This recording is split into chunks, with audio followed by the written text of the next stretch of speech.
How you guys doing? Thank you so much for being here. Can you guys hear me on the mic? Yeah. All right, perfect. Hello. So we're going to try to get started kind of on time. And there's going to be some people that are going to be trickling in. And so, yeah, see some familiar faces, so I'm excited. First of all, I want to start off by thanking the good people at the Office of Student Affairs who are in the back, who made this event happen. And also the good folks at the Voice program at HGSE as well. They did a lot of support for us, so we really appreciate everyone. Yes. And most importantly, I really want to thank everyone who's taken time out of their busy lives to come here tonight to talk about a really important topic and to have a discussion that I believe is long overdue. And there's no better way than to do it than with comedy. What I love about this art is that we get to look at really serious topics and laugh at the absurdity of it all. My best friend stayed to take my pen off. Thank you. This also gives us the freedom to look at really serious issues and walk through the dark, but knowing that the light is there at the end. That's what comedians do for us. I'd like to tell you a little bit about how tonight started, but to do that, I want to go back in time a little bit. When I was 8 years old and Nimr was 11, we were on the opposite sides of the world. My family was in Beirut, where the city was recovering from a 15-year civil war. And Nimr was in San Diego, where he could have been doing anything in the world, although he spent his time exclusively playing Nintendo. But like two ships that pass in the night, our lives intersected for a moment. My family decided to leave Lebanon and come to California, San Diego, to have more educational opportunities. On the other hand, Nimr's father mostly thought it was a great idea. The civil war is over, let's go back to Lebanon. And for that reason, we didn't know each other growing up. And that's important because we are cousins. We both struggled to adjust to a new life in the US because we spent our formative years in very different places. There might be some people in this room that can relate to that. Some people here have moved to new countries, new cities, or even when you came here to Harvard to start your master's program. When I was a kid, most of my time growing up, I wasn't aware that I was Lebanese or that I was an Arab, something that I didn't really consciously think about until the US invasions of Iraq and Afghanistan. At that point, I couldn't escape being Arab. It was a reality for me everywhere that I went. And I wanted to do something about the conflicts. It was something that was really frustrating for me. So after I graduated college, I actually started an NGO in San Diego that's, in the past 8 years, have got some world recognition and sent hundreds of refugee kids to college. In the past 4 years, we've helped secure over $5 million of college scholarship to refugees. And thank you. With the applause, I get to check my notes. That's great. In the meantime, Nimr was on the other side of the world, bringing a region together through comedy under the message of no politics, no religion, one love. With several wars raging on, Nimr actually single-handedly started the stand-up comedy scene throughout the Middle East. But he did something much harder than that. He won over his critical Lebanese father, who was not excited about his son becoming a stand-up comedian. This happened when he was on the cover of the Rolling Stone magazine. I'm going to loop back around for the story. So 3 years ago, I went to Lebanon to visit family and friends, and I took a cab from the airport down to Beirut, and I saw Nimr's face on a huge billboard on the side of a skyscraper. And I said, yeah, that's my cousin who I've never met. A few days later, his sister insisted that we all got together for dinner, and we hit it off like we had grown up together. And when I went home that night, I was excited, like I met someone new, you know? So I went on to social media, and I noticed that he had already posted, my cousin Mark is coming on my radio show tomorrow, so excited. I love that he didn't even ask me if I was going to come on. Not to mention, it's one of the biggest radio shows in the Middle East. And I went back to California, and I get a WhatsApp message from Nimr saying, guess what? I'm moving to California. So I couldn't have been more excited about that. And when Nimr came to Southern California, that's really when I started to understand and believe in what Nimr was doing. He spent his years in Southern California helping my NGO raise thousands of dollars for refugee children. And during that same time, he was raising tens of thousands of dollars for NGOs in the Middle East that were looking out for the welfare of women, of orphans, and of animals. And now he is using comedy in the US to give Americans a perspective on Arabs that is relatable, familiar, and most importantly, laughable. This might be one of the best roads for peace because our conflicts are ones that begin and end in the mentalities and the perceptions of everyday people.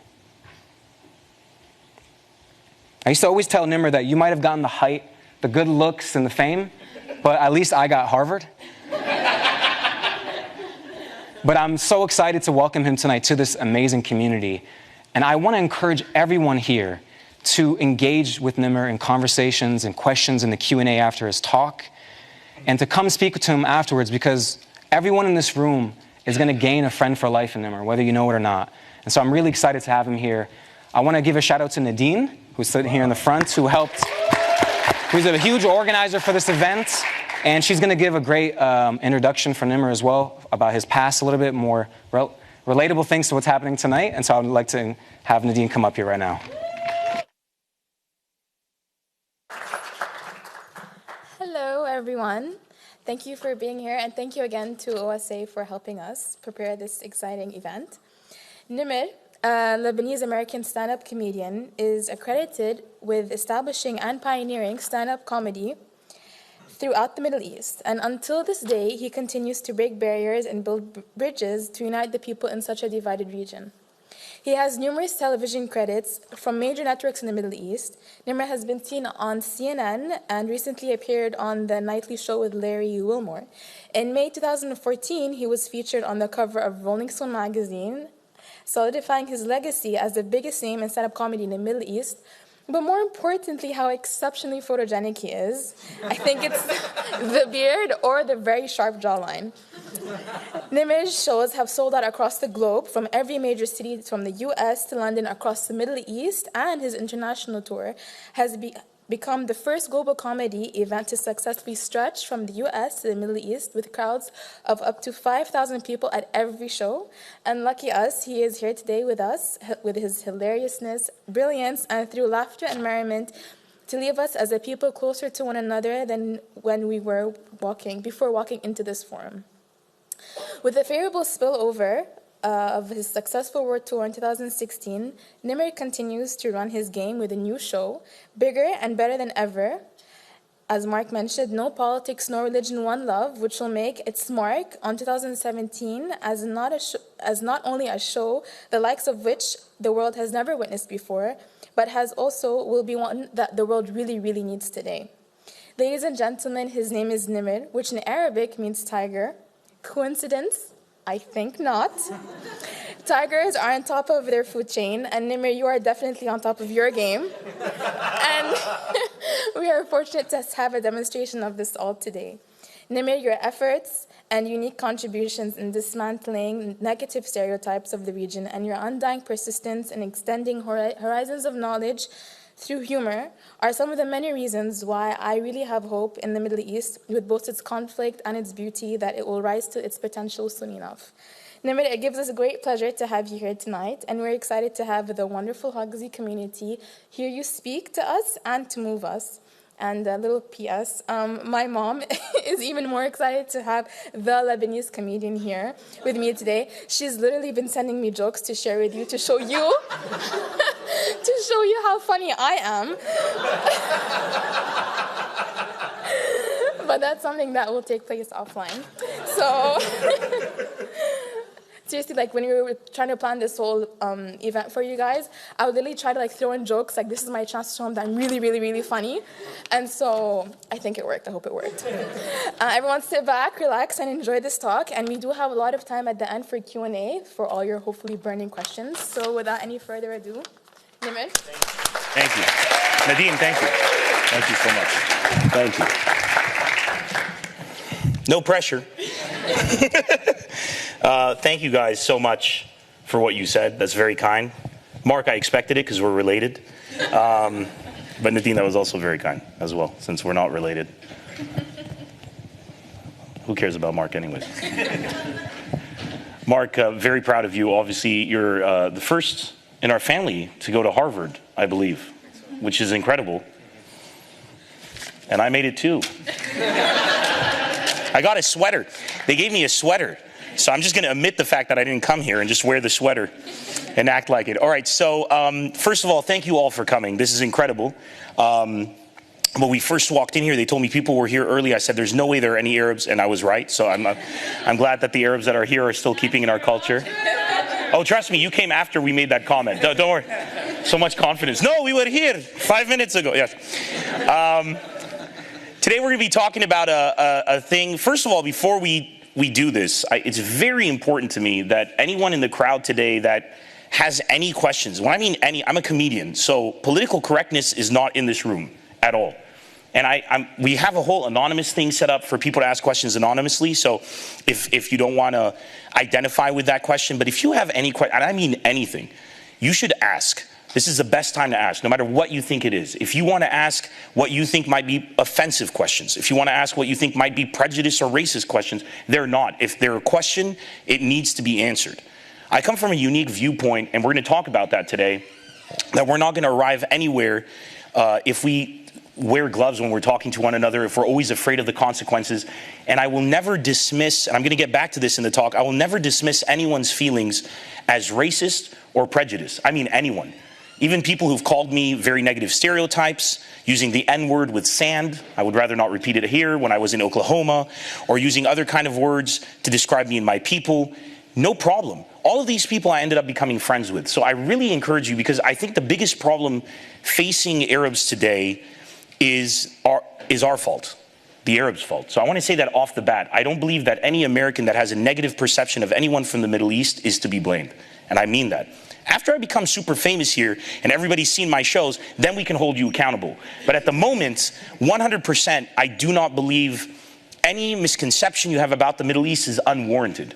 Today I was on a radio show in the morning, and they were asking me if we can see our women in Lebanon. Meaning, because, you know, are they fully veiled? Can you see them? The usual jokes. I ended up laughing. Pretty funny, good punchlines, everything was there. Inaccurate, but regardless, they came from a good place.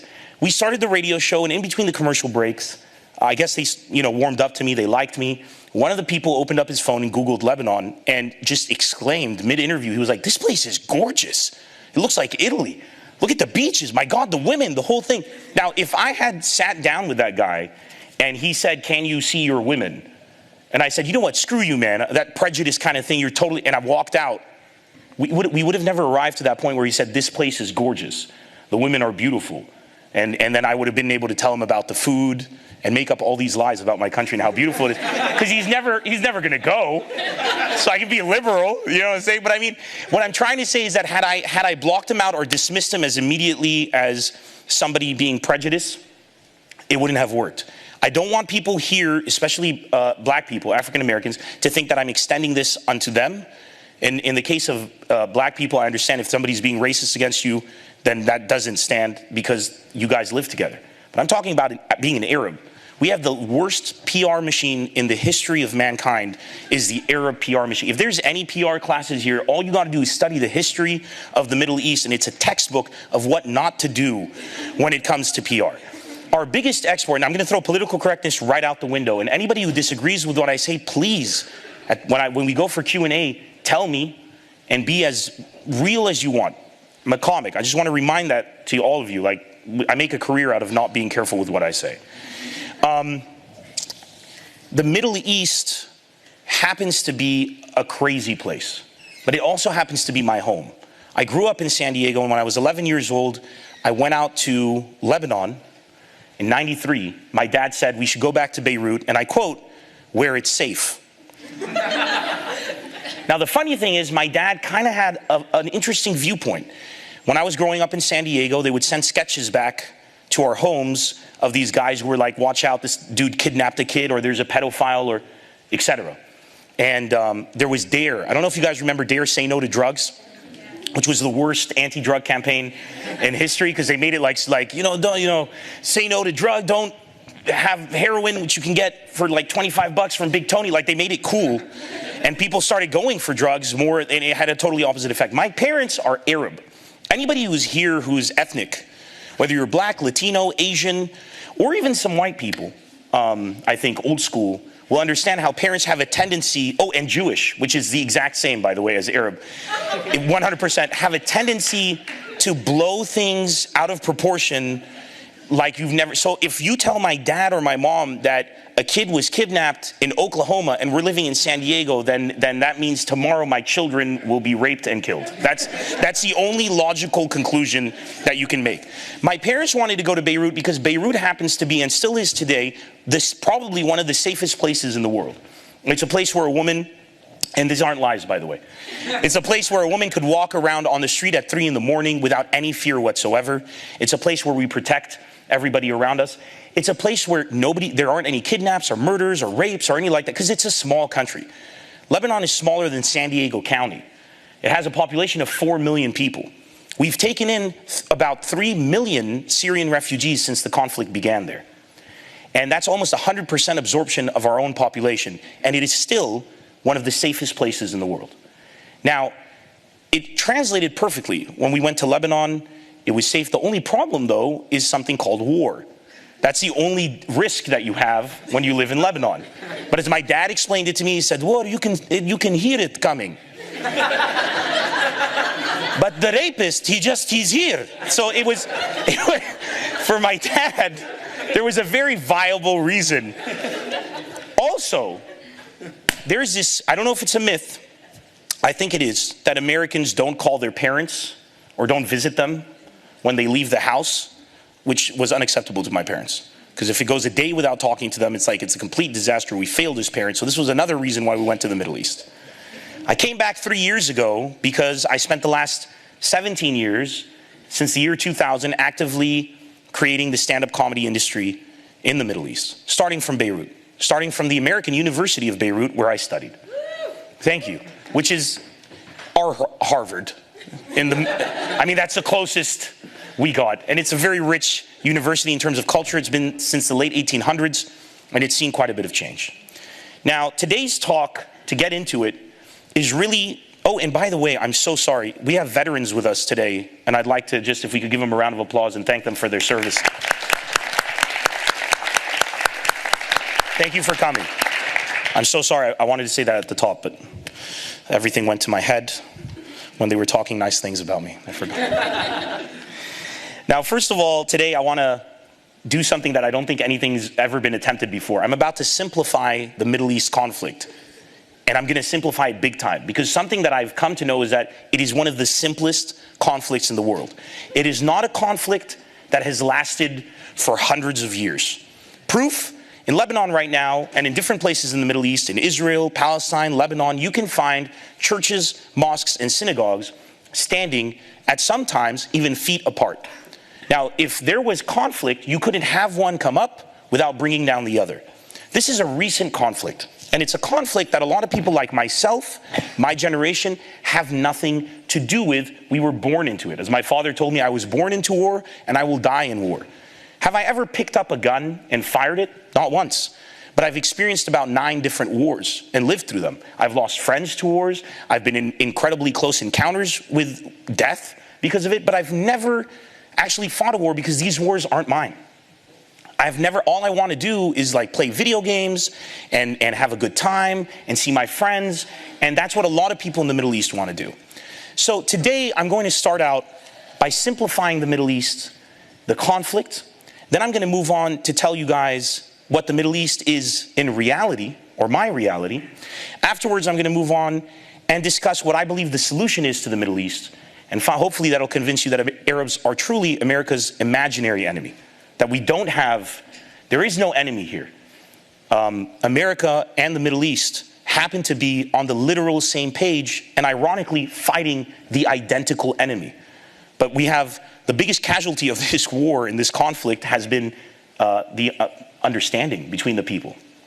Now, this wonderful picture here is where we're going to kick off the Middle East. Now, I could go on for hours talking about the Ottoman Empire and all. I'm not going to go back into Middle Eastern history, because although that will define some of the conflict that there is today because it reaches out, what matters now is what we're dealing with, the biggest threat in the Middle East, which is ISIS, and how that came to be. And what we're dealing with today in the Middle East comes from the recent uprisings that happened in the Arab Spring. Now, I'm going to take you through a quick walk through Lebanon starting in 2005. This picture is a place that I literally walked right by a good minute, almost, before this happened. This is right next to the American University of Beirut. This is when, allegedly, the Syrian Bashar al-Assad and his regime killed the Prime Minister of Lebanon in 2005 on February 14th, on Valentine's Day. They sunk tons of C4 plastique underneath the ground and used it to destroy his armored, car, vehicle, convoy thing. There was no other way to get to him. And a lot of civilians died that day. And this is something that is, you need to remember, feeds into a lot of the anger that Arabs will feel. A lot of us die when we're going to university, when we're going to grab a sandwich, and we have nothing to do with this. What followed after this was the initial seed, I think, for what ended up becoming the Arab Spring. Up until that point, we were under Syrian rule in Lebanon. And by the way, this isn't the Syrian people. Another thing I want you to keep in mind is anytime I'm talking about a government, detach the people from it. One thing that you'll find out in the Middle East, the people have nothing to do with the ruling party. We're not asked what we want. We're usually subject to puppet governments most of the time. Up until this point, we were under Syrian rule. And here we are in a situation where our prime minister was trying to do things independent of the Syrian regime. That's why they point the finger at them the most. The result of this blast was outrage. The Lebanese people, for the first time, took to the streets because they couldn't take it anymore. And millions of Lebanese people took to the streets. Approximately 3 million Lebanese people took to the streets in what would become one of the biggest demonstrations in the history of the country. This is the only high-resolution picture I could find. There's other stuff. You can go and research this. It was called the Cedar Revolution, and because we have a cedar tree on our flag. And it was just millions of Lebanese people, Muslim, Christian, Jewish, all faiths together, and we were united. We wanted the Syrians out because we knew that nothing could happen in Lebanon without the Syrians being involved. They were everywhere. They controlled everything. Something this big wasn't just going to happen. So we wanted our independence, and we couldn't take it anymore. So we took to the streets, and we achieved it. By the end of April, remember, February 14, this happened, just a few months later, by the end of April, the Syrians withdrew from Lebanon.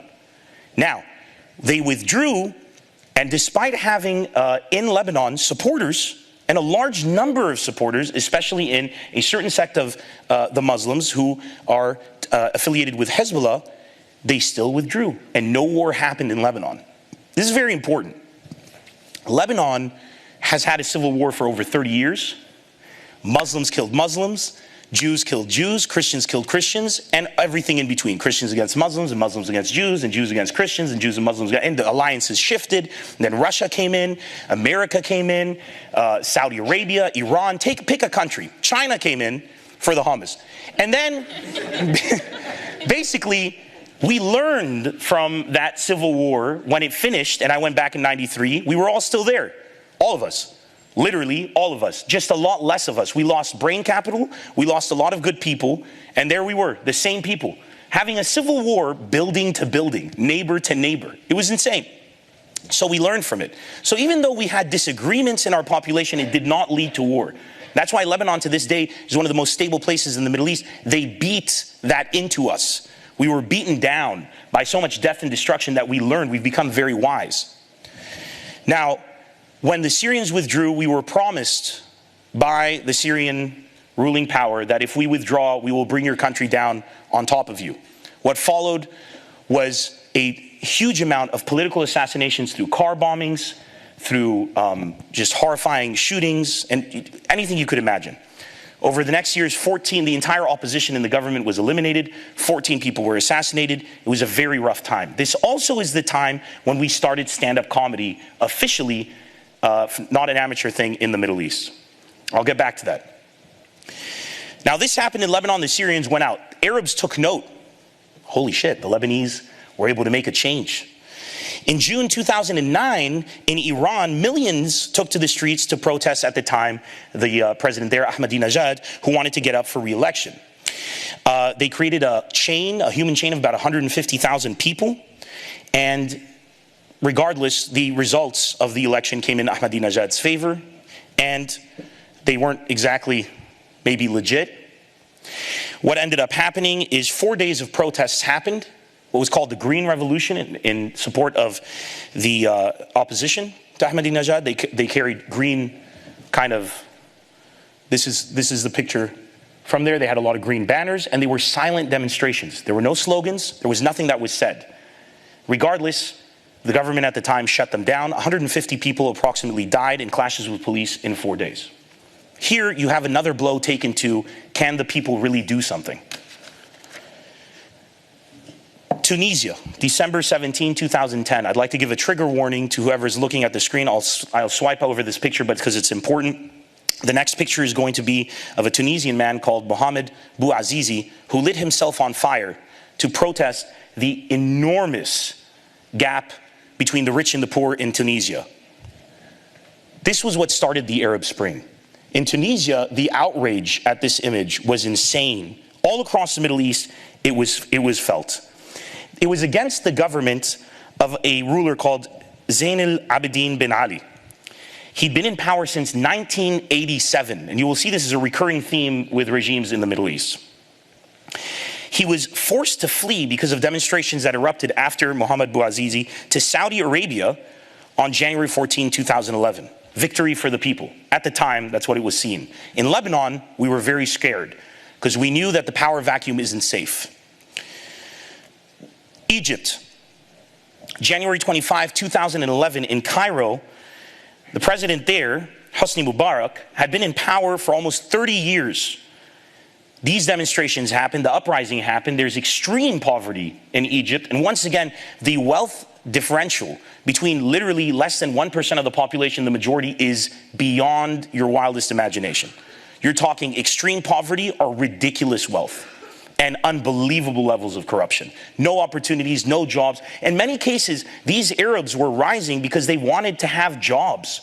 In many cases, these Arabs were rising because we just wanted equal opportunities at this point. Hosni Mubarak ended up resigning on February 27, 2011. Yemen. Well, this is actually Cairo right here as well. These were the protests in Cairo. This is Yemen. On February 27, the president who had been in power in Yemen for 12 years, and before that 22 years as the president of North Yemen, faced protests as well. Right now, we're in the full swing of the Arab Spring. Right now, people were like, this is working. All we got to do is hit the streets, go crazy, and we can change a regime that's been in power for decades. We can get our lives back. And the Middle East, all the Arabs just want control of their lives. We just want to be in control of our lives, literally. That's all we want.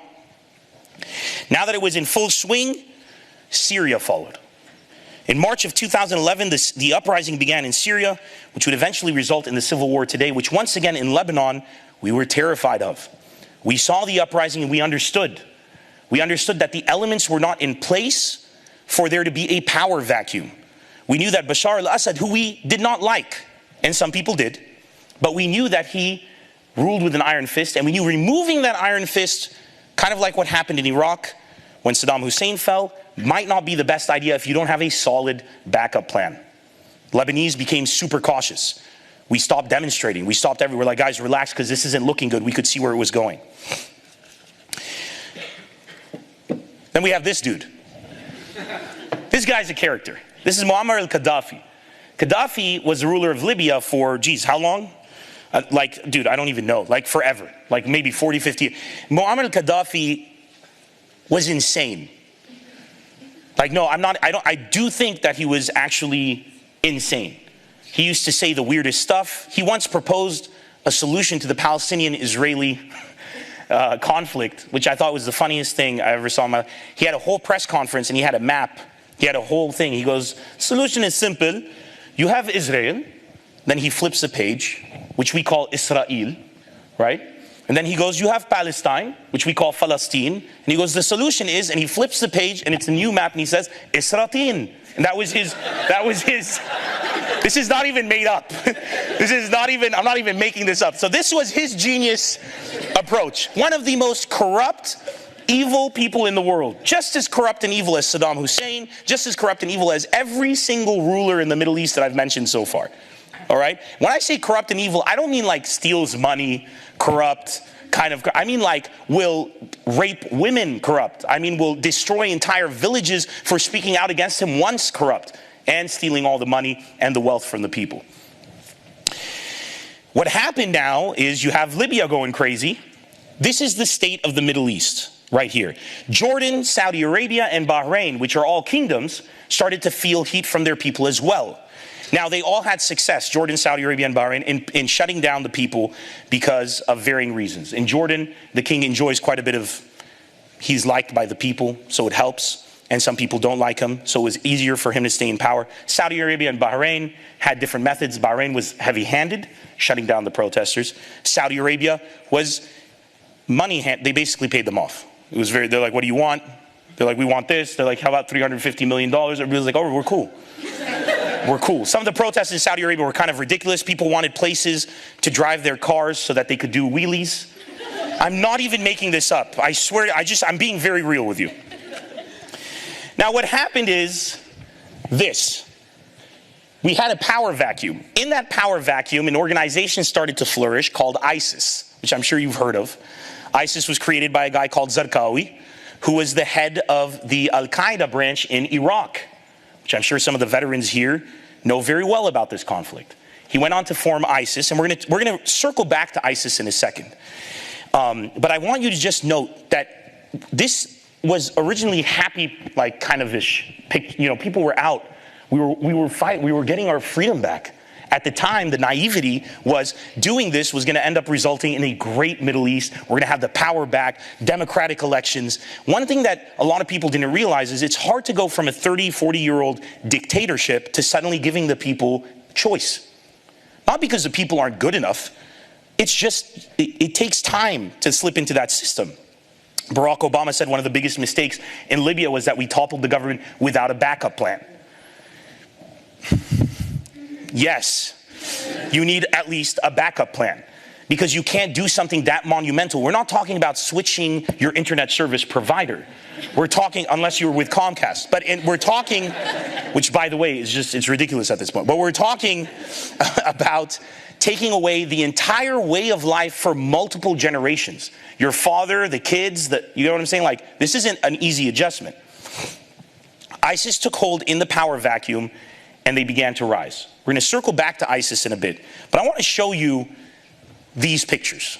This is the Middle East that the world knows. I don't even know where I know where they are, but I'm not even going to tell you. It doesn't matter whether it's Syria, Beirut, Palestine, Israel, it doesn't matter. These are all the pictures that everybody knows about the Middle East. No matter what you go through, it's always just pictures of war and death and killing. They could be anywhere. This is the Middle East that everybody knows. This isn't the Middle East that I know. And it isn't the Middle East that exists today. It's just the one that our amazing PR has communicated to you. Now, I'm going to show you the Middle East that I know. And by the way, I cut myself out of this video. This is a video of the Middle East watching comedy shows. I'm not in these videos because I don't want people to think I'm doing a placement for myself. But this is the Middle East I know. These shows that you're going to be seeing, I'm going to leave these playing for the next portion of my talk, is actual Arab people sitting side by side, Muslim, Christian, and Jew, with Americans in the crowd. When my special does get released, I actually ask if there are Americans in the crowd, and it's really funny what we do. And we filmed it in Los Angeles and Beirut, and it's the same jokes everybody's laughing at. The people here that you see are laughing. This show was happening when ISIS was trying to get into our country. Another show that's going to come up after this happened when ISIS was blowing themselves up in our hotels to affect our tourism industry. But a country like Lebanon fought back with humor. We sent a viral picture of an invoice from the hotels that was really exuberant, and we're like, no wonder they blew themselves up. There's no other solution. I mean, you can't pay that much money. We use humor to fight back. But this is the Middle East I know. From Beirut to Jordan to Oman to Qatar to Saudi Arabia to Kuwait to Dubai to the Emirates, this is all I've seen from the Middle East. I've seen the war, but when I get on stage, this is what I see. People who want to live and people who are there to have a good time. This, my friends, if you didn't realize, is the power of American culture and change. You're taking a look at an American art form. This is stand-up comedy. When I started it, it didn't exist. This isn't an Arab art form. The closest thing we have to it is somebody called a hakawati, which in Muslim culture is somebody who used to, during the holy month of Ramadan, stand up and tell stories to entertain people. That's the closest thing we had to stand-up comedy, just because the dude stood up. I mean, that's as close as we can get. You know what I'm saying? These are all images of an American influence. Furthermore, I'm Christian. I'm not even Muslim. I'm an American Christian doing shows in English across the Middle East to crowds even in Saudi Arabia. And I'm going to talk about that in a bit. And everybody loved it. That sentence alone should not apply if you're going to be talking about the Middle East you guys know today. A Christian kid speaking in English, spreading an American culture all over the Middle East, selling out to tens of thousands of people. How could that be possible? Well, it is. And this is the proof. This show was in a Roman amphitheater. This is like an actual Roman Colosseum. We're in an area with that much history. And I'm doing a comedy show there, or as my dad calls it, I'm being a clown on stage. Now I'm going to talk about Saudi Arabia because that's an example of how, and this video is probably going to wrap up any minute now. This is an example of how American culture causes change. And I'm going to be looping back to this in a second because what shocks me the most today is how we've kind of given up. We've given up as if we don't realize how powerful America can really be. And when I say powerful, I don't mean like militarily, because that's undisputed. I mean even more than that. I went to Saudi Arabia and did the first comedy show ever there back in 2008 or 9 or something like that. When I went to do the first comedy show in Saudi Arabia, we couldn't do a comedy show in Saudi Arabia and mix the crowds between men and women. It's illegal there. In Saudi Arabia, women can't drive. In Saudi Arabia, women, obviously, there's no voting in the country anyways. There aren't cinemas in Saudi Arabia. The shopping malls are kind of repressive. Most of the restaurants in some areas of Saudi Arabia don't have windows because you can't see a man and a woman sitting next to each other. So families want to eat lunch. It's like this. There's nothing you can see coming in. It's a very repressive place. But the people, once again, nothing to do with the powers. So the first show I wanted to do in Saudi Arabia, we had to do it illegally. If we were going to get permission from the kingdom, it would have to be a show where they'd have my script. They'd have to look through it, see what I could say and not say. B, the crowd would have to be divided. You'd have women on one side and men on the other, and you'd have a wall in between. Not just that they're sitting apart, but they can't see each other. All right? So what we did is we did the shows illegally. Illegally meaning we didn't advertise them, we couldn't put it anywhere. We would go and select a foreign ground, an American consulate, Italian consulate, a golf course, some piece of venue that belonged to a foreign institution or a compound. First show we did there was at the American school, and they had a theater in there, huge theater. We get there, we can't do commercials, we can't post anything on Facebook, we can't do anything. We can only word of mouth. That's the only way we could do it. I'm coming and tell your friends, right? There's religious police in Saudi Arabia.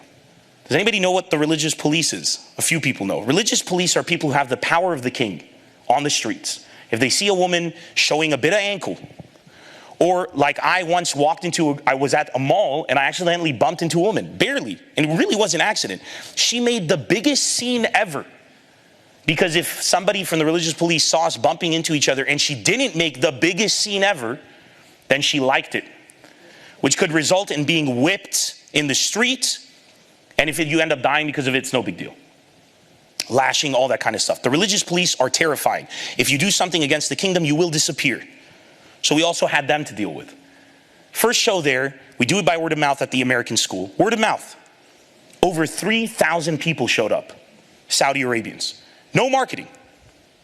And I remember when we got to the place where we wanted to cross over to the venue, we had to park in Saudi Arabia, outside the school, and then walk into the school.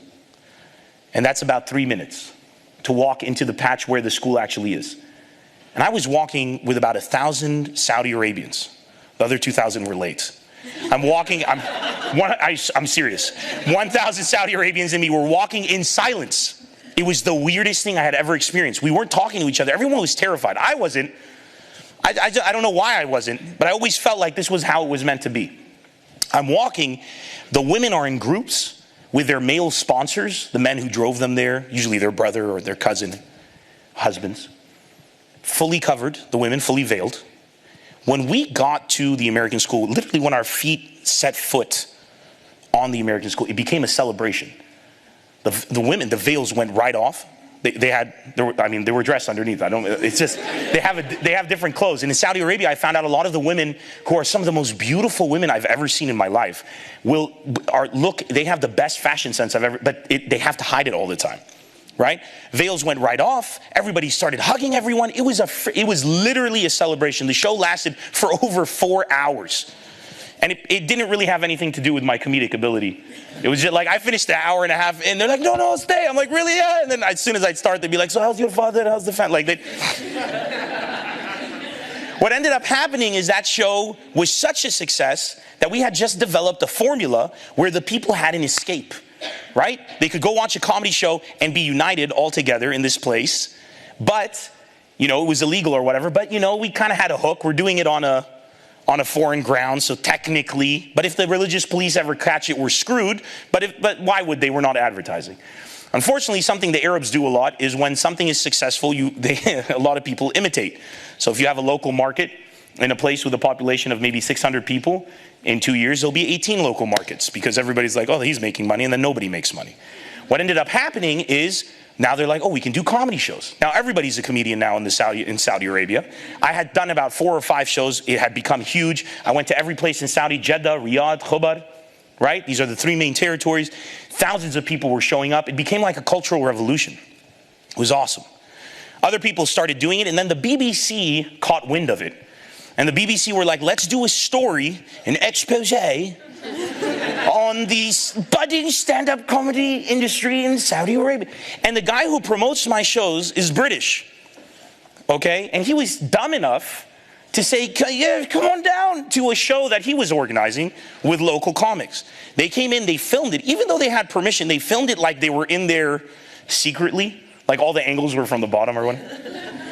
And then they released it a week before my show as an expose on how the Saudi Arabians are rising up against. Now it became a political statement, which it was never meant to be.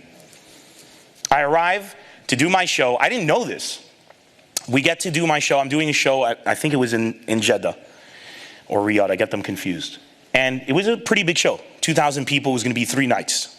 And 2,000 people a night. I was very excited. I had a suit. I was ready. I was excited. We get to do the show. We're about to start. My British promoter, Peter Hallett, runs in. He's terrified, pale. He says, there's a car outside. Get in the car. Get out now. And I said, why? He said, the religious police are at the door and they're coming in. They're coming into the venue. And I said, well, if we leave now, what happens to the people? And he said, he said, literally, and I apologize, who gives a fuck about the people? We need to get out now or you will disappear, which is true. Now, I'm an American citizen, so I will eventually reappear. Trust me, I will eventually reappear. But there's people there that will literally have their lives ruined. There are Saudi Arabians in that crowd that will be used as an example.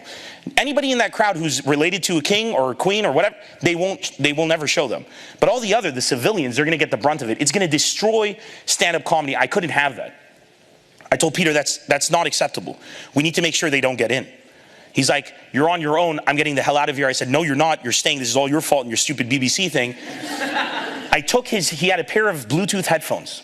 I put the Bluetooth headphone in my ear, wrapped it around my ear, slipped the cord down my jacket. One thing I know about the religious police is they're absolutely stupid. They're absolutely the dumbest people on earth. Wherever there's education, you will not find extremism. You will not find extremism in any shape, form, or manner. They're the dumbest people you'll ever meet. They don't speak languages, nothing. They're just like, they think the world is flat. And I'm not even making that up. I saw a guy give an argument which was amazing. He said, if the world is round, that makes no sense because then when you go into the air, China should come to you. Why do you go to China? And I was like, holy shit, I've got it all wrong. We run out and I run to the religious police. There's 3 men, like really not good thuggish type men. Religious police official trying to get into the venue and they're stalling them. I run up to them. I look like a security detail.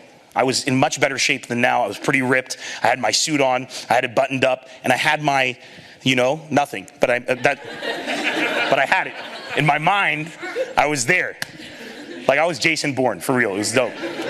I ran up to the guy and I said, what's going on? I go, excuse me, is there a problem? Is there any danger? Are we in danger? I just started speaking in English with a thick American accent.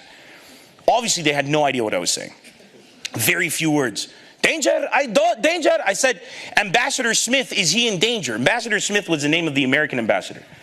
I had never met Ambassador Smith. No Ambassador Smith, but I knew who he was, and I felt name dropping him would kind of terrify them. I said, is Ambassador Smith in danger? And he said, danger? And I said, he is. And I poked the thing to my mouth. Nothing, just my sleeve. And I said, evacuate Ambassador Smith immediately from the premises. And I just started screaming.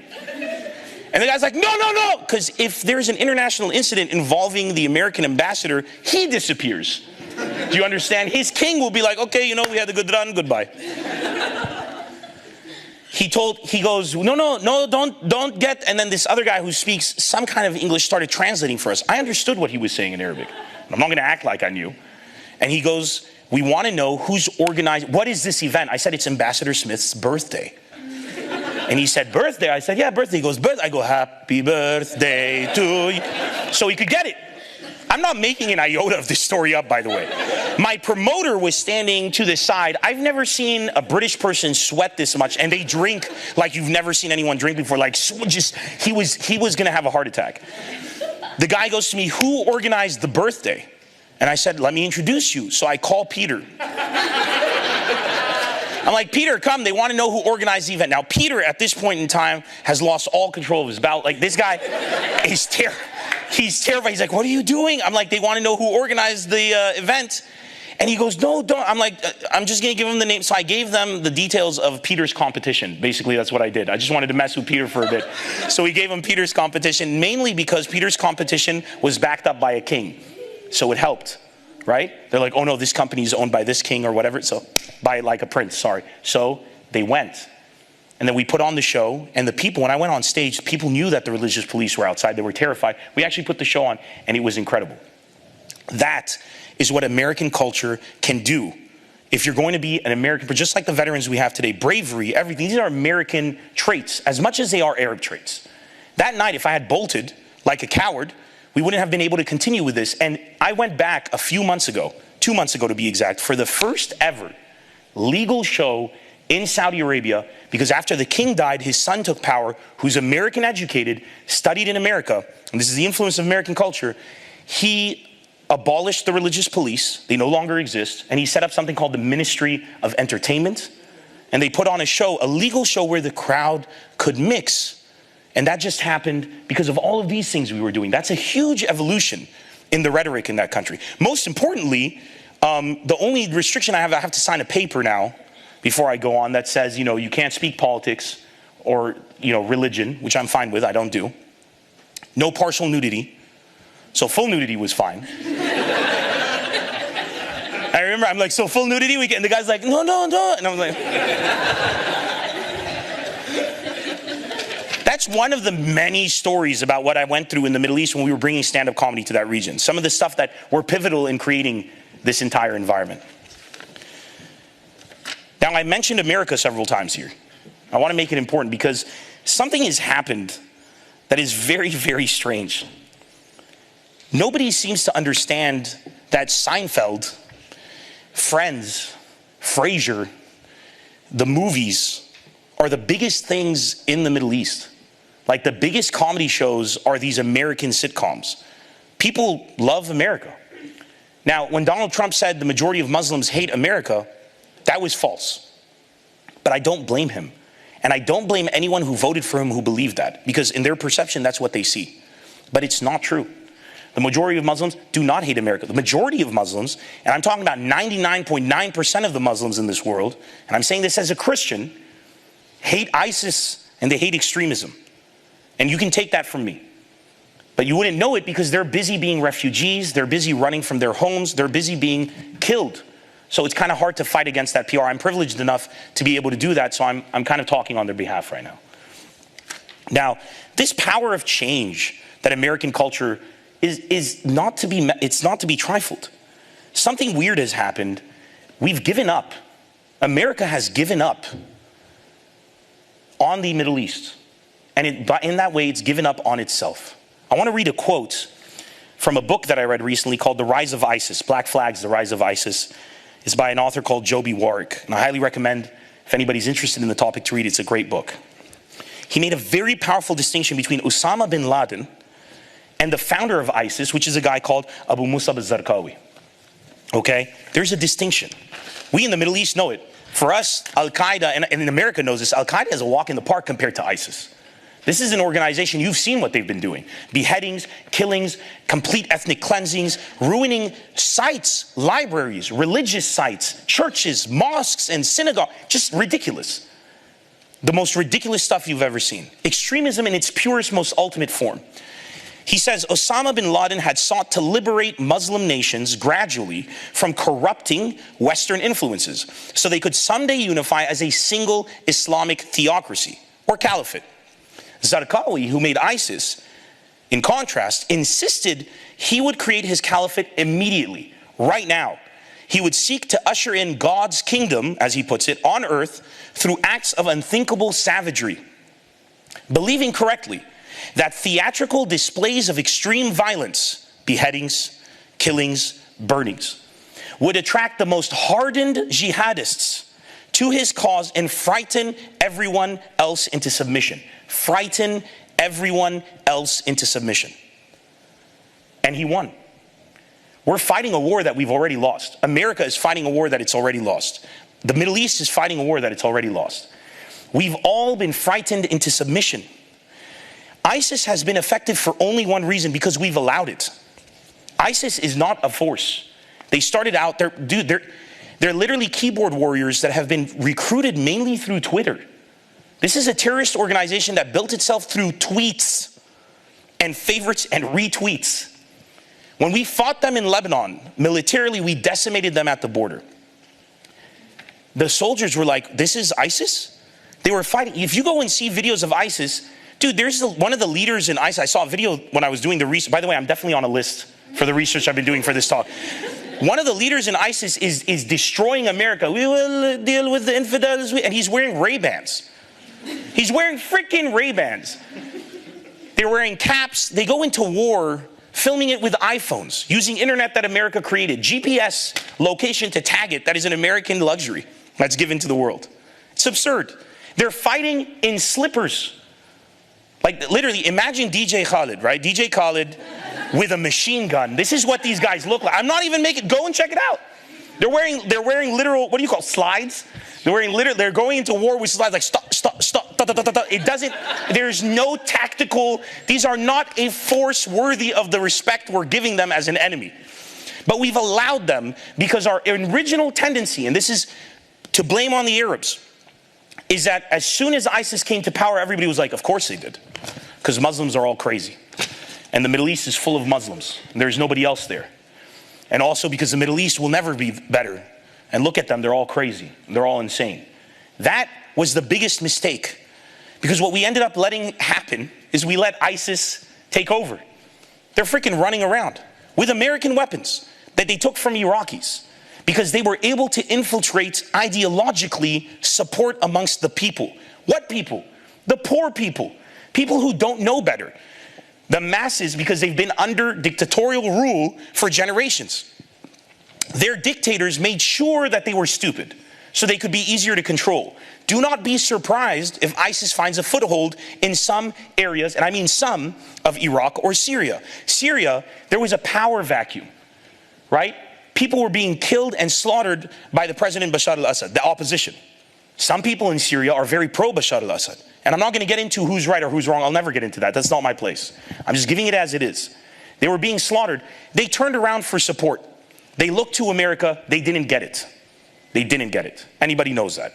They looked to the Middle East. They didn't get it. They fought with small arms and they were being slaughtered.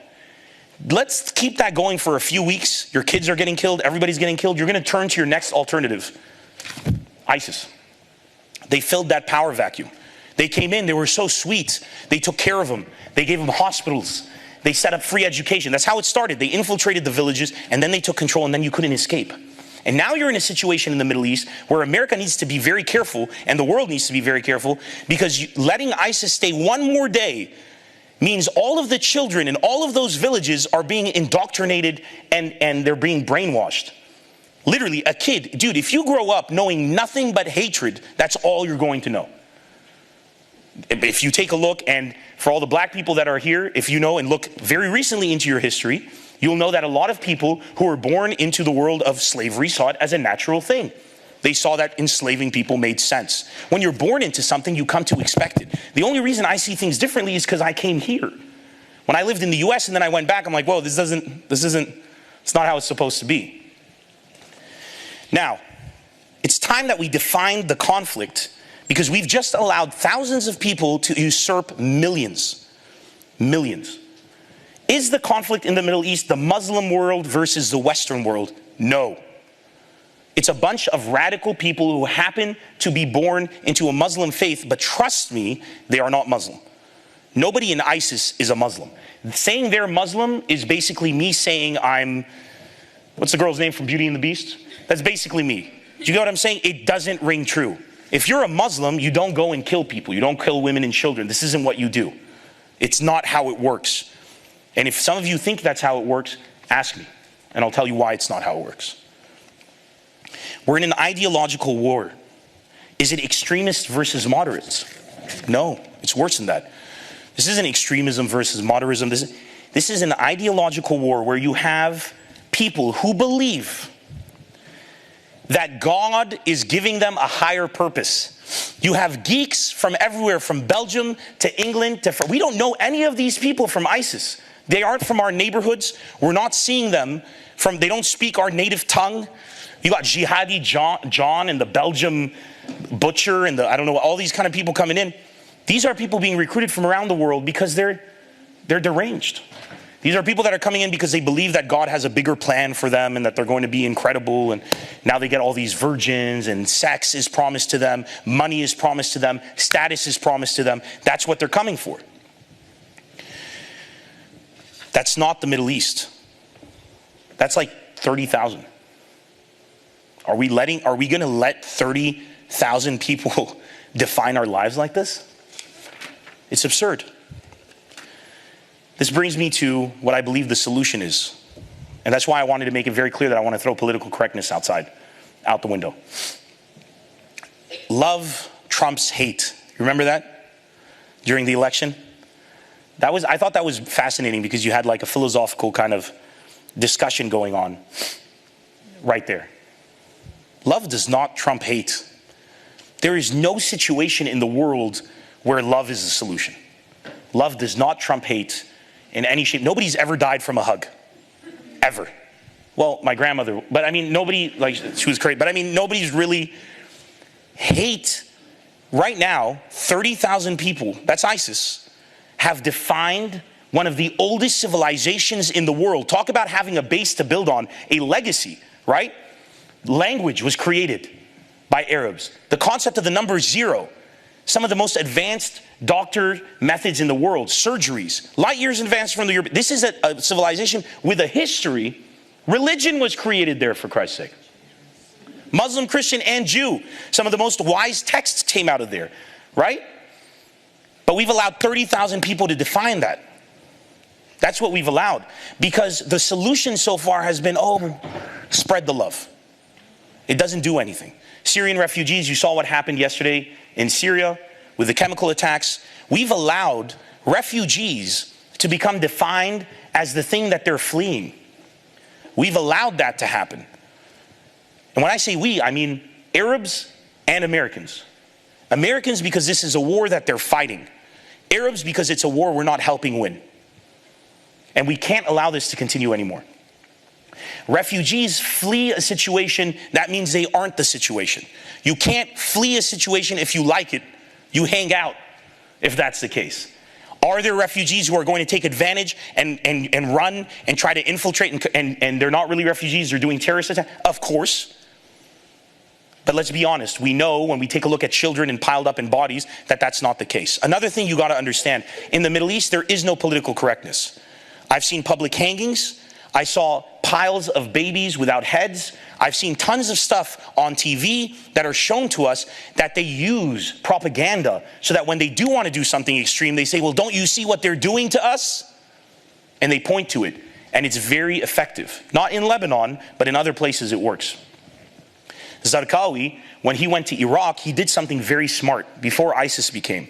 He saw a power vacuum there, and he ended up doing a lot of violent attacks on Shiite Muslims. ISIS is Sunni Muslim. And he used that to drive a wedge between the people. United people, like Lebanon, they can't get a foothold. And it was very easy. And that, my friends, is what the Middle Eastern conflict is and how simple it is. The Middle Eastern conflict is a few people in power that are oppressing the masses. And the masses want out, but they can't do it on their own. And it needs to be recognized that way. You have Sunni Muslims, which means Saudi Arabia, the Emirates. ISIS is Sunni. And you have Shiite Muslims, which is Iran. And then you got Hezbollah. They're backed by the Russians. And the Sunnis are backed by the Americans. I'm not saying ISIS. And then ISIS seems to be a confusing mistake that went way too far. It doesn't make sense. We have a power that came out of nowhere, armed themselves with American weapons, and now they're a threat to the world. And I don't mean America gave them the weapons. I mean they went into Iraq and took the weapons from the Iraqi army that were given to them by America. They took the money from the Iraqi banks. Today we're in a situation where love is not the answer. Hate needs to be recognized. I'll give you an example in America. Right now, you guys, we're in one of the biggest divides in this country ever. Republicans and Democrats at each other's throats. If somebody says something good about Trump, they're Hitler. If somebody says something bad about Trump, they're Muslim. That's how it is. That's how you're portrayed. I mean, if you're on the opposite side of the aisle, right? The situation is, when Trump comes out and says stuff like the majority of Muslims hate America, I don't get angry, because I know he's saying Arab, by the way. I don't get angry. When I see a lot more people being bullied in school, right? I don't judge Donald Trump. I acknowledge that what he's done and the way he won has infuriated that kind of emotion. But if we had done a better job of addressing those concerns early on, he wouldn't have been able to win using those emotions. I put the blame back on me as an Arab. And I say to myself, if you're being bullied in school, find strength in numbers. The geeks always outnumber the cool kids. Just get as many geeks as possible on your side. What I'm saying right here is I'm taking the hate and I'm accepting it. Hate is real. Hate exists. And for the people who have the hate in their hearts, it's legitimate for them. There are people today that believe that any Arab they have is going to impose Sharia law in America. That's the dumbest shit I've heard in my life. However, it exists. Somebody believes that. If my response to that person was just like my response earlier on when I told you I sat down with that person, if my response was, oh, you're a racist bigot, and I walk away, what have I achieved in this situation? I can't take a look at hate and say the answer is love and hold him and say, one day, I hope that you see things differently, and I walk away. It's not going to achieve anything. I'm going to sit down and say, you hate Arabs? This is something that happened to me in Oklahoma. I did a show in Oklahoma 2 weeks after a Lebanese guy was shot by a white racist guy, who had previously, a few months ago, ran over his mother with a car after having harassed them for 5 years as their next door neighbor. And he ran over the mother with a car, reversed, ran over her again. She's a Lebanese mom, very gangster. She lives. The guy goes to jail. The judge releases him on a $5,000 bond. He goes back to his house, gets a gun, goes over to the house of the mother, finds the son there. The son calls the police. The police come up to that house. They can't find the guy. So they say, sorry, we can't find him. So they leave. While the kid is on the phone with his mom telling her, don't come, because if you come, this guy is here. He gets shot in the head and killed with his mom on the phone. I was in Oklahoma 2 weeks after that happened, right? I took it as an opportunity to kind of reach out into the community. I went and visited a place which is famous for something called catfish noodling. I don't know if you know what that is. It's a thing where these rednecks will stick their hands in swampy marshes, and then a catfish will come and bite their arm, and then they lift it, and then you can't see when you put your hand in, and they compete over who gets the biggest catfish. And they say culture is dead. So I went there, and I'm trying to just see what this community is like, right? Because I know that this dude does not represent white people. I know that this is one insane, mental, crazy-ass person. Like, I know that. I get there, but I figured there's going to be a lot of tension, and there was, as you can imagine. Something like that creates tension in the community. I was sitting in a I think you could call it a restaurant, bar kind of thing. I don't know what it was. It was a hybrid of banjo, and it was weird. I get there. There was a piece about what had happened, followed by a piece about the Middle East and stuff going on. And this guy says, and I apologize for using the N-word. It was used towards me. He goes, "These damn sand niggers," meaning Arabs, "they're ruining the world. Fuck those Arabs, as he said." My friend turns to him and he says, "Hey man, like, just, tone it down, because he's an Arab." I had my beard shaved down. I didn't really look Arab at all. He turns around to me and he says, "Arab? You don't look like an Arab." And I accepted his hate. So I looked at him and I said, "Very good. My plan is working perfectly." And the dude burst out laughing, right? And then I sat down with him. I'm like, "Bro, you're totally..." We ended up having like a 2-hour conversation. Like 60 people ended up coming to the show from that thing. We reached out. I'm like standing in situations of extreme hatred. Once again, I don't suggest this approach be used in situations where a black person is in, because the information is there. You shouldn't be racist in that situation. But in my case, I blame it on us. But I didn't use love. I didn't just sit there and kind of just like, "Oh, it's such a shame, and then hopefully one day." I don't like the fact that Americans feel that Muslims are not doing enough to speak up against terrorism. The reason is because Muslims are kind of dying. In the Middle East, and that's why they can't talk, because they're fleeing and they can't really organize themselves. But I don't like the fact that Americans think that. So I'm hoping that my shows and stuff like this will help people understand that there is a pushback in the Middle East, that ISIS couldn't infiltrate Lebanon, that the day before the first Paris attacks in Lebanon, we had 3 ISIS bombers blow themselves up, kill 56 people. Nobody talked about it anywhere. We didn't even get a profile pic on Facebook that we couldn't put. We didn't even get the thing to say that we're safe. You know what I'm saying? That's how disregarded we are. But we fought them. We fought them at the border, and they kidnapped 50 of our own soldiers from our military and then took them across the border and proceeded to behead one every single day for 50 days, causing enormous outcry in the country, hoping that by doing that, they would drive a wedge, because they had soldiers that were like majority Shiite and Christian, and they were beheading them. That would make the Sunnis become the enemy. The Shiites and the Christians would lash out at the Sunni Muslims, and then the Sunni Muslims would feel marginalized, and then ISIS could come in. It didn't work, because Lebanon was united, because we're not politically correct, because there is no love. We recognize the power of hate because we died as a result. When ISIS was trying to get in, if you had a long beard in Lebanon, we racially profiled the shit out of you. And I mean, Muslims racially profiled Muslims. I had a friend of mine who is a rapper. He calls himself MC Sheikh. I'm not even making this up. He goes to the American University, Beirut. He doesn't speak a word of Arabic. He's American, but he dresses up like an imam, like a sheikh, and he's a rapper. And he's so good. He spits fire, to put it in context. He's walking around in an area called Dahiyah, which is controlled by Hezbollah. Hezbollah is Shiite Muslim, right? And he looks like a Sunni sheikh walking around with he looks like an extremist. He's walking in. The military detail there tells him to identify himself. He doesn't understand. Now you got a foreigner. Guess what? We know ISIS are mainly foreigners. They put the gun to his head. They're about to kill this kid. He starts crying. Like, he has no idea what's going on. He's like, "I'm MC Sheikh. I don't know what's going on." They're like, "Oh, he's American." They stopped. They're like, "Why the hell is an American Like, it was all weird. He goes to prison. They interrogate the shit out of him. They hold him for 2 days, and then they release him. Like, legitimately, this guy's just like a dumb kid, like a kid. He goes on a TV station, a popular TV show, outraged. How could they racially profile me? Just because I look like this. The host goes, "Well, bro, couldn't you just tone it down for a couple of weeks? Don't you see what's going on?" My point is, there in situations like this, you got to drop the political correctness and you got to get very, very real. The Middle East is not complicated. You have the entire region is dying for freedom, and they're dying to be able to. In Lebanon, we just want good internet. We don't have electricity 24 hours a day. We didn't have a president for 3 years, which, by the way, you may want to try for a while. We didn't have a president for 3 years, which is when we absorbed 3 million Syrians without a president, and it stayed safe, right?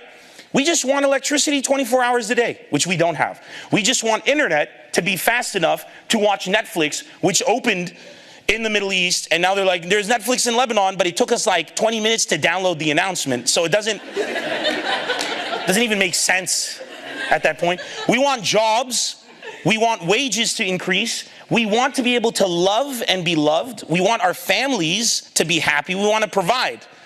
We don't give a shit anymore about any of the conflicts. We don't care anymore about anything around us. All we want is to be left alone. That's all we want. Just leave us alone. Just leave us alone. We got the most corrupt government. And they're all backed by people much bigger than us. When you're fighting Russia, you're in between Russia and America. Trust me, you just sit at home and you chill, right? Egypt, Saudi Arabia, Lebanon, Kuwait, Dubai, all of these places, to varying degrees, are quite unhappy. I wouldn't lump in Dubai because Dubai happens to have everything very stable. I don't want to seem like I'm making things up here. But it's a kind of a situation right now where people want to be left alone, and America's in a unique position. You got friends there, man. These are your friends. They like Seinfeld. Let them join in the fight. Whenever you guys come face to face with some kind of hate, don't dismiss it. Tell them about this talk. Because this is the only way things are going to start changing, is if we start to get this thing a bit out there. That's it. That is my summary of what the Middle East is today. I'm going to repeat this. I'm a Christian, American, Lebanese dude doing comedy all over the Middle East to crowds of tens of thousands, and I've never had a problem, ever. I hope that we can start moving towards overlooking stupid divides like Muslim, Christian, or Jew, and start looking towards stuff like actually making progress in terms of us being able to express ourselves artistically, to be able to express ourselves as one people. This racial thing, it doesn't exist. It's a figment of our imagination. That's my talk. Thank you guys so much.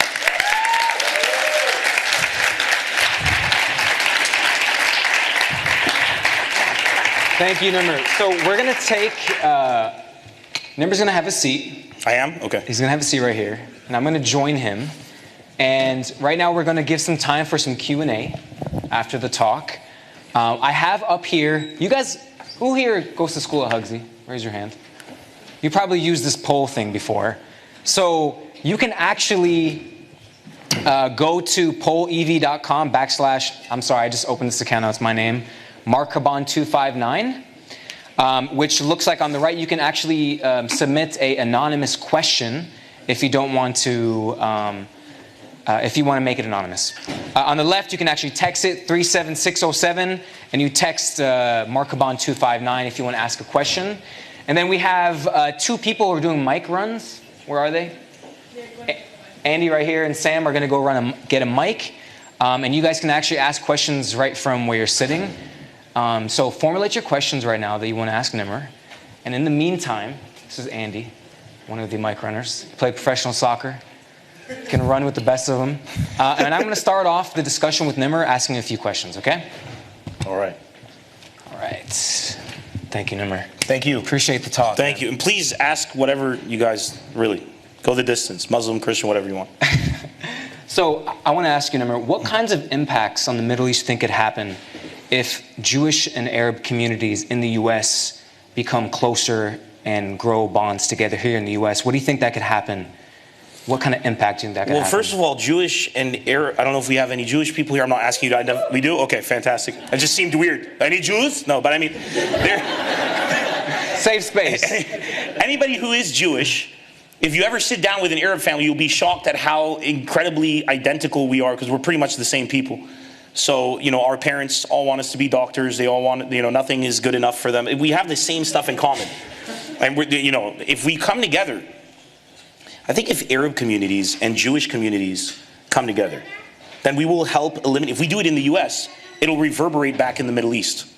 Don't forget, you guys are the leaders here. If Arab communities and Jewish communities can start up a dialogue, I think that'll help some of the communities that don't have a dialogue in the Middle East. There are in Iran Jews who live peacefully. There are in Lebanon Jews who live peacefully. But of course, there are other areas where they don't. I think that people working here will reverberate back in the Middle East, and it'll help a lot to bring stability to the region. Awesome.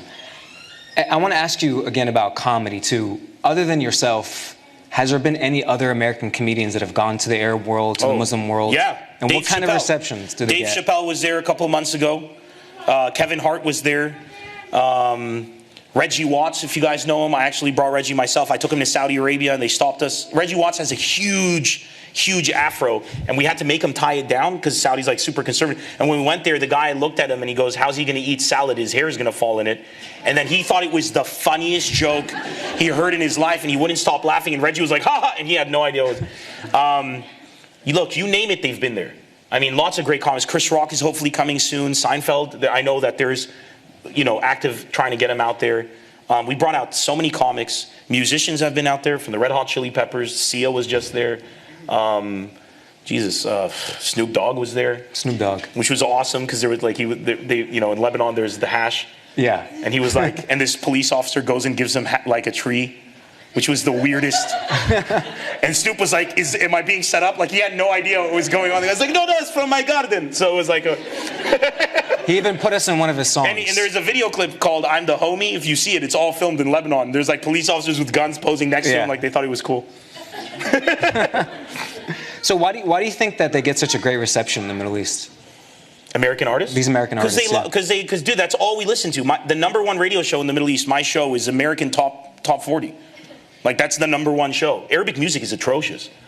What shocks me is I come here and I'll listen to like Arab Americans who've lived here their whole lives. They listen to Arabic music, they do the traditional dances, they smoke hookah, and I'm like, we don't do any of, like, we're having raves and going clubbing out in the Middle East. We're like, what are you doing?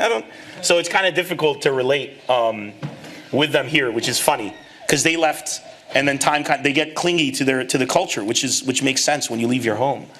I don't know if it's the same thing in Asian cultures, for instance. I have no idea, but they're huge there, man. I mean, Pitbull was in Lebanon. Yeah, for real. Like, it's great. Like, everybody was there. They sell out to crowds of like 20, 30,000. Justin Bieber is going to be in Dubai on May 6th. The Biebs. So I want to ask you, obviously we saw the crowds. Oh, and sorry, London Grammar came to Lebanon, and they're Jewish. I mean, they're Jewish, and they initially had fears of coming to the country, but they ended up coming, and they had a great show. Awesome. Yeah. So tell me, obviously we saw the crowds and the kind of reception that you get in the Middle East. Mm-hmm. How humbling and what it's been like for you to come here and be a nobody, essentially. Mm-hmm. What's been your strategy? What's been your hopes and your goals? My strategy has been to reach out, do as many radio shows, talk shows, TV shows, all that kind of stuff as possible, and put all my stuff online for people to easily access. Then we filmed this special, which you saw shots from. Mm-hmm. We filmed it in Beirut and Los Angeles.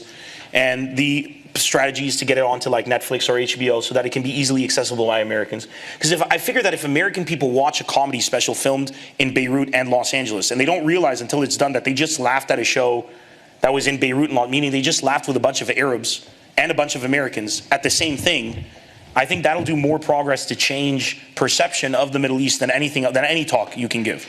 Just somebody going, wait, that was in Beirut? That looked like it was here. That's what that's what the strategy is, to kind of reach out in that way. Perfect.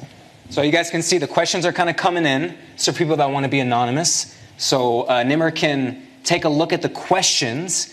But obviously we wanted to include this in here because if you wanted to ask a question. Are you single? You can see Nimr after the show for that one. After the talk. So Nimr, maybe you can start taking a few of these questions as they come in. But aren't they going down though? What happens when? I'll scroll them back up. So what we'll do right now is I'm going to get off the stage. Yeah. You can come up and do your thing. If someone wants to ask a question live, Andy right here and Sam have microphones. So just raise your hand. Nimr will point to the person, and then Sam and Andy, you can do the runs. Yeah, we'll do that as we'll start right there. Okay, so we'll do 2 questions, poll, 2 questions. Sounds good. Are you single, Nimr? Non-poll. Am I single? No, I'm not. His girlfriend is looking at him. My girlfriend's here, actually. With she's she's armed and dangerous, so be very careful. She's with ISIS. No, okay. Okay, so let's start. You want to call on people? Thank you so much for an amazing show, and thank you for what you. Okay, moving on. Sorry. What you do? Do you think you could have the same impact if you weren't American? No, I don't. I don't think I could have the same impact if I wasn't American. I don't think I could have the same impact if I wasn't Christian. I think it brings legitimacy if you're Christian defending Muslims, because it's like he's not just saying it because he's Muslim, and he's been treated well by Muslims. That helps. And if I wasn't American, I wouldn't have fallen in love with stand-up comedy. Dana Carvey was the first comedian that made me say I want to be a stand-up comic. The Ninja Turtles were a huge influence on my life in terms of like, yeah, this is cool. Like, I wouldn't have been exposed to that, right? If it wasn't for me being an American. If it wasn't for me being an American, my parents not coming here, I wouldn't have fallen in love with reading the way I love to read. It wouldn't have expanded my horizons. That's why I'm equally proud to be Lebanese as I am to be American. I don't have American blood in me, per se. I don't think any of us do, unless we're Native American Indian. But I mean, I don't even have generations here to go behind. But I feel as American as any of you. And I think that's what's amazing about America, is that it's not a place where you have to be born to be a part of it. It's a place where you kind of commit to the ideal.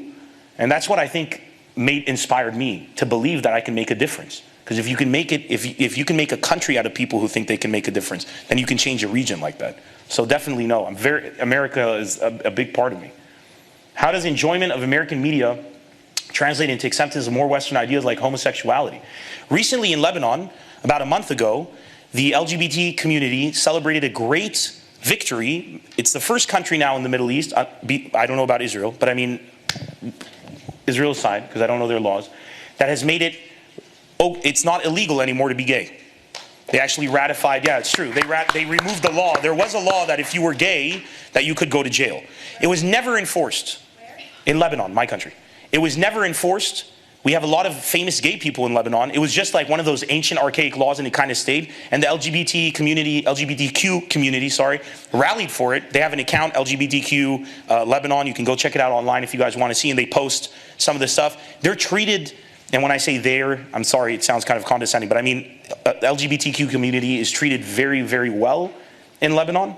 And there isn't that persecution that you see in some other places where there's extremism right now. When you see a character who's gay in the series Modern Family, Raising a Family, which is a huge hit in the Middle East, do I need to tell you how much of a difference that can make when you like somebody and you see it? It's how you expose people to culture, right? If you expose them to two dads raising a kid and you adore them, it's not going to be that hard a pill for you to swallow if that ever happens to your kids. So that's my answer for that. Nemr, you want to take a live question? Yes. Let's start with you, sir. Sorry, I'm just picking randomly. I should have picked the woman. Ladies first. How Arab. Jesus Christ. Hey, thank you for your talk. I'm originally from Kazakhstan, from Central Asia, and I moved to the US when I was 11, so exactly same age. I want to ask you, how did you go about transitioning into Lebanese culture, and how did you come to do stand-up comedy, transition to that later on? Sure thing. When I went to Lebanon in '93, the Civil War had ended, everybody was coming back. Everybody wanted to be back in Beirut where it was safe. So all of my friends didn't speak Arabic. I had friends that were Canadian. My best friend's from Toronto. Another one's from Cyprus. A third is from the Emirates. And a fourth is from Australia. So we didn't speak Arabic. It wasn't a difficult transition in terms of finding friends. You found a lot of people who were in your same situation. That really helped. You had a lot of people who were coming from the US or Australia or whatever and didn't know anything. There's no electricity. You put up your Nintendo and it's like NTSC and PAL, it's black and white. You don't know what's going on. We had these things in common. The biggest adjustment happened to like, what the hell is this country? Like, we have to do all this crazy ass stuff. There's no electricity all the time. And it actually pushed me to go out more, like play basketball and stuff. So it actually had a good impact on me in a way, and read more because there was nothing else to do. So in that case, it was an easy transition. About stand-up comedy, something I wanted to do since I was a kid. My mom had these cassette tapes because she grew up in London of Woody Allen doing stand-up. And yes, he does stand-up. You should check it out. Steve Martin, Lenny Bruce. And I grew up listening to those before the internet came along and I could get inspired by seeing clips there. In the year 2000, when I went to the American University of Beirut, I'd host the AUB Outdoors, which was an outdoor concert. And I'd host by doing stand-up in between the bands. And I developed a following there at my university. That's really where stand-up in the Middle East started, was on that campus. And then year after year, my following grew. And when I graduated, a big war happened in Lebanon, and I wanted to bring the country together. So when I announced that I was doing a legitimate show, I had a base that would come, and we built it show by show. Thank you for your question. Shall we take another? Yeah, let's take another. Ma'am, I'm sorry. I'll check Hey, here. thank you for your show. As a Thank you. skeptical Iranian, I think you're fine.